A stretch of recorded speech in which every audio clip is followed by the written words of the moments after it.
苏格兰有一款麻药强要制整，即马政府当在保护。也毋过即马即款麻药伊会卖去掠羊啊，这是造成牧羊业者严重的损失。即马就有专家咧训练牧羊犬来赶即款麻药，希望会当兼顾保育，卖当减少损失。对天顶滑落去，白色的牧羊狗伫咧草坡顶头下死命走，赶天顶的麻药。伫咧英国苏格兰地区，这几年为了要保护拄则出世的羊仔，卖互麻药掠去，就训练牧羊狗来赶麻药。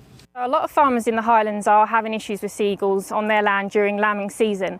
Lambing season coincides with eagles breeding in their chicks and needing to feed their chicks.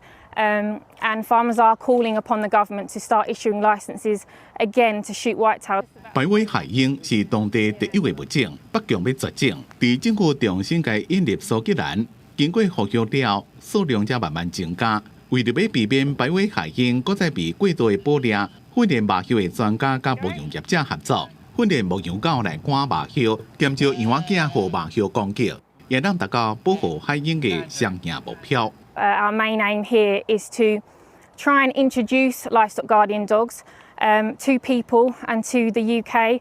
It's been used for over 4,000 years in other countries and it works really well.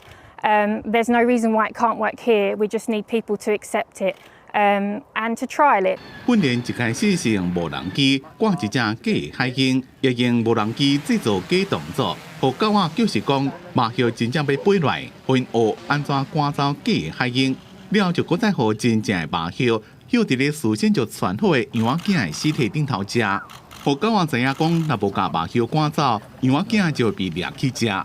So no one can reach each other, but it is going to try and show these dogs that the eagle is a predator, and if there is one near the lambs, then you want to scare it off, basically.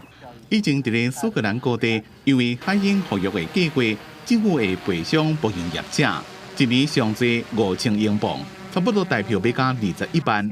不过，这款金额对牧羊业者来讲是无够的，因为就保护业者，敢若是一季的损失就到3万英镑，差不多代表124万。